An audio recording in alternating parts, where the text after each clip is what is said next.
Une personne sans référence, un bon matin devient une légende. Namesana nangate koyebanae. Les courtes prières en public et les résultats sont magnifiques. C'est qu'elle est nanga koumenana l'océan. Il m'appelait, je le sais, Likabwezo pela katinanga. Namituni pona nini Ezo umela Yakolobe. Bonsoir chez vous, bonsoir bien-aimés et chers téléspectateurs. Nous sommes encore très contents, très ravis de vous retrouver dans ces numéros, dans cette nouvelle tranche de temps d'édification avec votre structure ATK Édification. Nous bénissons énormément Dieu parce que ce sont de privilèges que nous accorde comme ça et je crois que nous allons échanger ensemble et ça va nous faire du bien et nous serons tous édifiés. Veuillez nous excuser pour ces retards liés un peu à la technique, mais néanmoins nous allons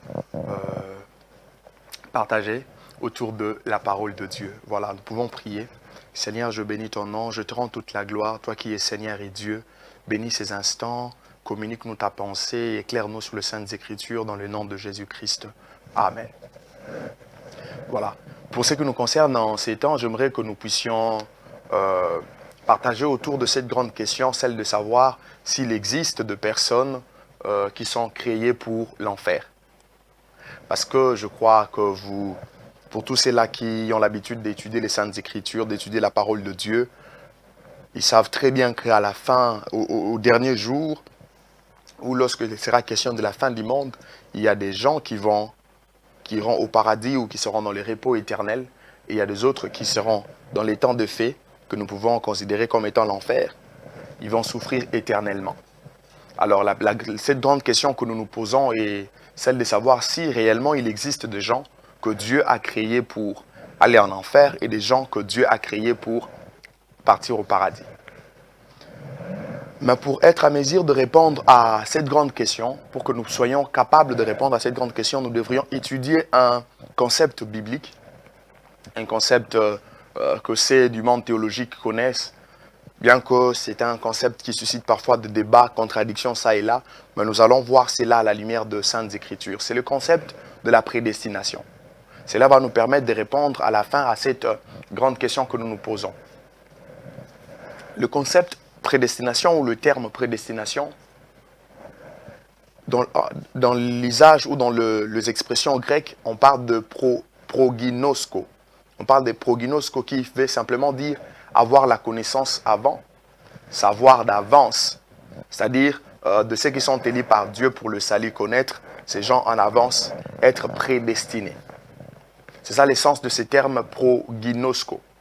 Mais il y a un autre terme grec qui est très rapproché à celui que nous venons d'énoncer, qui est celui de prorizo. Prorizo veut juste dire prédéterminé, veut juste dire décider d'avance. Ça veut juste dire prédestiné, ça veut juste dire prédéterminé ou décider d'avance. Donc, de ce qui précède, nous pouvons dire que la prédestination est la décision de Dieu prise avant la fondation du monde d'accorder de bénédictions aux hommes. Mais pour mieux le saisir, pour mieux le capter, c'est d'abord la capacité de Dieu de connaître en avance et de décider. C'est-à-dire que le Dieu que nous prions, le Dieu de la Bible, connaît les choses en avance et il s'est déjà décidé parce qu'il connaît ce qui arrivera dans la suite des temps.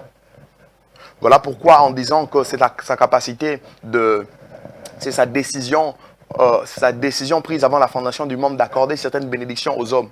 Lorsque vous lisez le livre des Éphésiens chapitre 3, Éphésiens chapitre 3, le premier verset, le verset 3, l'Éphésiens chapitre 1 plutôt, le verset 3 jusqu'au 4e, la Bible déclare « Béni soit Dieu le Père de notre Seigneur Jésus-Christ, qui nous a bénis de toutes sortes de bénédictions spirituelles dans les lieux célestes en Christ. En lui, Dieu nous a élus avant la fondation du monde pour que nous soyons saints et répréhensibles devant Dieu, nous ayant prédestinés dans son amour, nous allons jusqu'au verset 5, nous ayant prédestinés dans son amour à être ses enfants d'adoption par Jésus-Christ selon son bon plaisir. » Voyez donc, Dieu connaissait les choses en avance, il a pris la décision d'accorder certaines bénédictions aux hommes. Mais j'insiste sur le fait que ce terme prédestination est lié par sa capacité de connaître d'avance et de décider. Alors, il y a une autre chose très capitale ou très importante déjà à ce stade, c'est de pouvoir faire la liaison entre la prédestination et l'élection. Parce que, à vrai dire, le terme prédestination est lié au terme élection. Par l'élection, Dieu a juste déterminé de sauver ceux qui accepteraient son Fils et le salut offert. C'est-à-dire, Dieu s'est décidé pour dire, je vais sauver ceux-là qui vont accepter mon Fils que j'ai envoyé pour le salut de l'humanité. Ceux-là qui vont accepter mon Fils, ceux-là qui vont accepter le salut offert seront sauvés. Ça, c'est ce que nous comprenons par élection. Donc, Dieu s'est décidé ainsi pour dire que je sauverai telle catégorie de personnes. Ceux-là qui vont accepter. Mais par la prédestination, Dieu a résolu d'accomplir son dessein. Donc, la prédestination vise le but pour lequel les hommes ont été élus. La prédestination est le but de l'élection. Voyez? Donc la prédestination est le but de l'élection. Lorsque Dieu s'est dit qu'il a élu ceux-là qui vont croire en Jésus, maintenant, qu'est-ce qu'il va faire en fait de cette élection? Il va sauver ces gens, il va sauver ces personnes. Voilà pourquoi, lorsque vous lisez le livre de Romains chapitre 8, le verset 29, la Bible dit ceci. « Car ceux qu'il a connus d'avance, il les a aussi prédestinés à être semblables à l'image de son Fils, afin que son Fils fît le premier-né entre plusieurs frères. » Les gens qu'il a connus d'avance. Il connaissait que ces gens allaient croire en Jésus. Il les a donc prédestinés. Vous voyez? Donc ces gens-là, on part à l'élection. Et Dieu, à ce qui concerne la prédestination, il accomplit son but. Il accomplit son but en nous faisant voir qu'il les a aussi prédestinés à quoi? Ces gens sont prédestinés à être semblables à l'image de son Fils. Donc le but de Dieu pour cette élection est que ces gens qui sont élus par lui deviennent semblables à l'image de son Fils. Mais pour atteindre cela, ces gens devront être prédestinés. Voilà pourquoi nous disons que la prédestination est le but de l'élection. Le texte que nous venons de lire, c'est celui de Romains, chapitre 8, verset 29. Mais en fait, allons-y un peu en profondeur. Toujours autour de la prédestination, parce que cela touche beaucoup plus le domaine du salut. C'est là qu'il y a beaucoup de débats, c'est là qu'il y a beaucoup de problèmes. Aujourd'hui, il y a de ceux-là qui disent que il y a de ceux-là qui comprennent la prédestination de leur façon ou de leur manière. En disant que la prédestination est la décision souveraine de Dieu, prise en avance pour envoyer certaines personnes en enfer et d'autres au paradis. C'est-à-dire que Dieu lui-même, en créant les hommes, il s'est dit, bon, celui-ci je lui crée, mais c'est pour qu'il aille en enfer, celui-ci je lui crée, mais pour qu'il aille au paradis. Ça, c'est l'explication que plusieurs qui ont parlé de la prédestination ont essayé de nous donner. Mais est-ce que cela semble vraiment être correct avec les Saintes Écritures? Parce qu'il y a un texte sur lequel cette conception s'appuie. Lorsque vous lisez le texte de Romains chapitre 8, Romains chapitre 9, le verset 10 à 16, je peux faire cette lecture et vous faire comprendre le sens. Parce que cette conception liée à la prédestination par rapport au salut, en disant qu'il y a des gens que Dieu a créés pour l'enfer et des gens que Dieu a créés pour le paradis. Lorsque vous comprenez le sens profond des Écritures, vous pourrez nous rejoindre pour dire que c'est une mauvaise conception. J'ai lu le texte de Romains. La Bible dit, et de plus, il en fit ainsi de Rebecca, qui conçut du seul Isaac notre père, car quoique les enfants ne fussent pas encore nés et qu'ils n'eussent fait ni bien ni mal, afin que le dessein d'élection de Dieu subsistât, sans dépendre des œuvres et par la seule volonté de celui qui appelle. Il fit dit à Rebecca, l'aîné sera assujetti au plus jeune, selon qu'il est écrit, j'ai aimé Jacob. Vous voyez, c'est là qu'il y a le problème. Dieu dit, j'ai aimé Jacob et j'ai haï Ésaü. Que dirons-nous donc? Y a-t-il en Dieu de l'injustice? Loin de là, car il a dit à Moïse, je ferai miséricorde à qui je fais miséricorde et j'aurai compassion de qui j'ai compassion. Ainsi donc, cela ne dépend ni de celui qui veille, ni de celui qui court, mais de Dieu qui fait miséricorde. En fait, il y a des gens qui se basent sur ces textes pour nous dire que la prédestination, en fait, c'est le domaine de Dieu, le domaine dans lequel il choisit que certaines personnes puissent aller au paradis, certaines personnes qu'ils aillent en enfer. En donnant l'exemple de Jacob ici, pour dire que le Seigneur déjà, pendant que Rebecca, la femme d'Isaac, avait des enfants dans son sein, Dieu s'était dit qu'il a choisi Jacob et il a rejeté Ésaü. Et l'apôtre Paul, en parlant, il dit, est-ce qu'on peut dire que Dieu est injuste? Il dit non, loin de là. Parce que Dieu lui-même a dit à Moïse que je fais grâce à qui je vais et je fais miséricorde à qui je fais miséricorde. Donc, notre Dieu s'est dit, j'ai choisi Jacob et j'ai haï Ésaü. En fait, il faudrait bien comprendre ces textes. Lorsqu'on nous parle ici du choix de Dieu sur Jacob par rapport à Ésaü, cela est lié à la préférence. Cette préférence, d'ailleurs, n'a aucun lien. Donc, je voulais plutôt dire que cette préférence n'a aucun lien avec les saluts. C'est plutôt le choix de Dieu par rapport au leadership. C'est pour dire que par rapport à Jacob et Ésaü, Dieu s'est décidé de donner le leadership à Jacob et non de donner le leadership à Ésaü. Mais cela n'a aucun lien avec le salut pour dire que le Seigneur a fait en sorte où il s'est décidé que Jacob puisse aller au paradis et Ésaü puisse aller en enfer. Non, loin de là. Bien-aimés, lorsque vous lisez les Saintes Écritures, quand vous lisez quelque chose, vous sentez que c'est comme s'il y a un peu de l'incompréhension. Prenez toujours le temps de mettre cela en parallèle avec d'autres textes de la Bible et vous dégagerez l'idée globale. Parce que la Bible ne se comprend pas en partie, mais la Bible se comprend comme un tout. Cela est indissociable. Ça, c'est très capital et très, très important. Donc, le choix de Dieu, le choix de Dieu ou la préférence de Dieu de Jacob par rapport à Ésaü n'est pas lié au salut. Donc, ces textes ne peuvent pas être un argument, un élément que nous devons utiliser pour dire qu'il y a ces gens que Dieu a créés pour l'enfer. Loin de là. Loin de là. Pourquoi nous nous mettons à soutenir ces choses? Pourquoi nous nous mettons à en parler? Parce que, en disant qu'il y a des gens créés pour l'enfer et des gens créés pour le paradis, nous pourrons relever des limites par rapport aux Saintes Écritures liées à cette conception. Lorsque vous lisez la Bible, vous comprendrez que la Bible fait voir que le salut de Dieu est apparu à tous les hommes et non à une catégorie de personnes.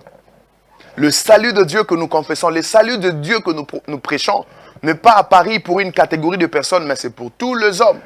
Lorsque vous lisez Tite chapitre 2, le verset 11, la Bible déclare « Car la grâce de Dieu, source de salut pour tous les hommes, a été manifestée. » La grâce de Dieu est la source de salut pour tous les hommes et non une catégorie de personnes. Vous voyez?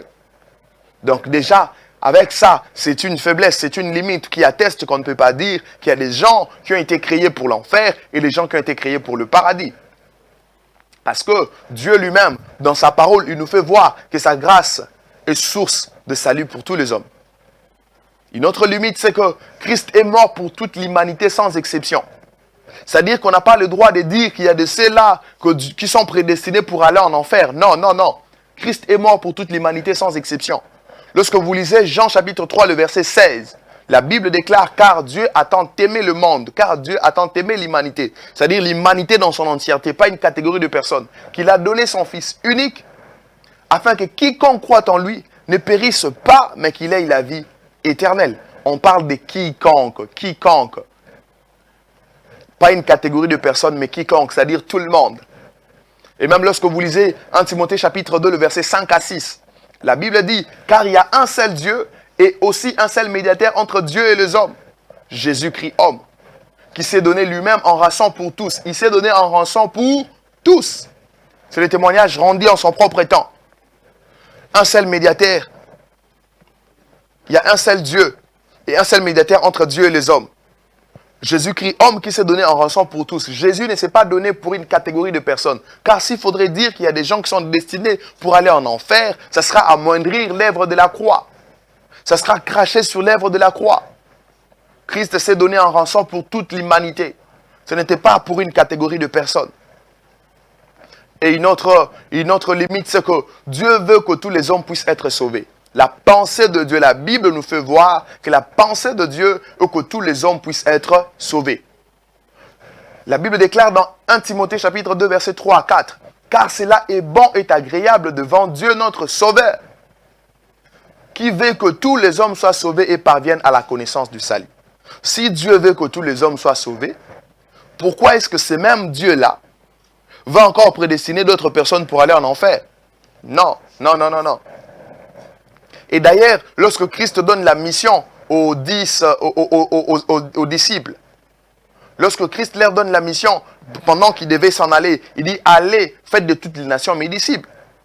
Toutes les nations, sans exception, devaient être disciples de Christ. Disciples de Christ. Une autre limite par rapport à cette conception, c'est que l'invitation du salut est adressée à quiconque. L'invitation du salut, Dieu l'adresse à quiconque, à toute personne, à toute catégorie de personnes. Parce que s'il faudrait dire qu'il y a des gens créés pour l'enfer, d'une autre manière, nous allons contredire la bonté de Dieu. Nous allons contredire la bonté de Dieu, nous allons contredire l'amour de Dieu, nous allons contredire la justice de Dieu. Dieu ne peut pas exclure son plan, Dieu ne peut pas exclure les hommes de son plan du salut. Dieu ne peut pas exclure les hommes de son plan du salut. Dieu n'est pas injuste. Dieu ne manque pas l'amour, il a l'amour. Dieu est juste. Dieu est bon. Et si on doit dire qu'il a créé certaines personnes pour le paradis, certaines personnes pour l'enfer, c'est-à-dire que Dieu n'est pas bon, c'est-à-dire que Dieu devient injuste pour favoriser les autres et défavoriser les autres. Favoriser les uns et défavoriser les autres. Et si on doit encore dire qu'il y a des gens créés pour l'enfer, on rend l'évangélisation inutile. L'évangélisation n'a plus sa raison d'être. L'évangélisation n'a plus de sens. L'évangélisation n'a plus de raison d'être. Parce que si Dieu a créé certaines personnes pour l'enfer, ça ne servira pas à quelque chose que nous puissions aller pour prêcher ces gens, pour leur annoncer la bonne nouvelle, parce qu'ils ne vont pas se convertir. Vous voyez? Et quelqu'un d'autre dira, non, il faudrait aller leur annoncer la bonne nouvelle simplement pour que cela le serve de condamnation parce qu'ils ne vont pas accepter. Non. Jésus lui-même dit qu'il n'est pas venu pour condamner. Il n'est pas venu pour juger. Il est venu pour sauver le perdu. Voyez-vous? Dire qu'il y a des personnes créées pour l'enfer, dire qu'il y a des personnes créées pour le paradis, serait contredire les Saintes Écritures. Je viens de vous montrer là quelques limites, parce qu'il y a des gens qui se basent sur le texte, qui se basent sur la préférence de Dieu, de Jacob par rapport à Isaïe, pour affirmer ou soutenir cette conception. Alors, qu'est-ce que nous pouvons retenir ou qu'est-ce qu'on peut avoir comme une bonne conception sur la prédestination? Par rapport au salut, j'aimerais nous dire, chers téléspectateurs, que la prédestination est juste la capacité de Dieu de connaître en avance, selon les termes que je vous expliquais au début. C'est la capacité de Dieu de connaître en avance ceux qui allaient croire, ceux-là qui allaient croire à son Fils Jésus-Christ. Vous voyez? Donc, c'est sa capacité de connaître en avance ceux qui allaient croire à l'évangile et devenir ses fils ou ses enfants d'adoption. C'est-à-dire que Dieu savait déjà en avance que celui-ci va croire, celui-ci ne va pas croire. C'est sur base de ça que Dieu a pris sa décision de la fondation du monde. Mais ce n'est pas que Dieu lui-même crée pour dire, toi je te crée, mais c'est pour aller au paradis, toi je te crée, mais c'est pour aller en enfer. Non, non, non, non, non. Aller au paradis ou aller en enfer dépend de toi. Si tu crois en Jésus comme Seigneur et Sauveur, tu seras sauvé.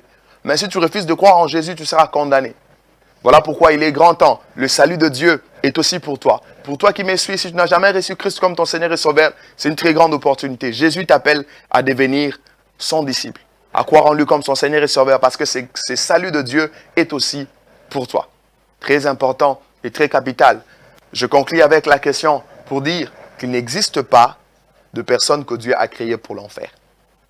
Dieu donne la même chance concernant le salut à tout le monde, afin que nous puissions nous-mêmes prendre la décision. Prenez la bonne décision et Dieu vous fera énormément du bien. Soyez bénis, nous nous retrouvons prochainement dans un autre numéro.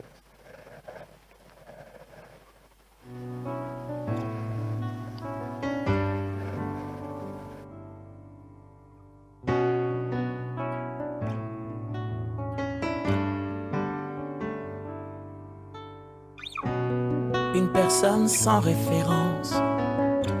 Un bon matin devient une légende. Namesana nangate koyebanae. Les courtes prières en public et les résultats sont magnifiques. C'est que les nanga koumenana l'ensemble. Il m'appelait, je le sais, Likabwezo pela katinanga. Namituni pona nini Ezo umela Yakolobe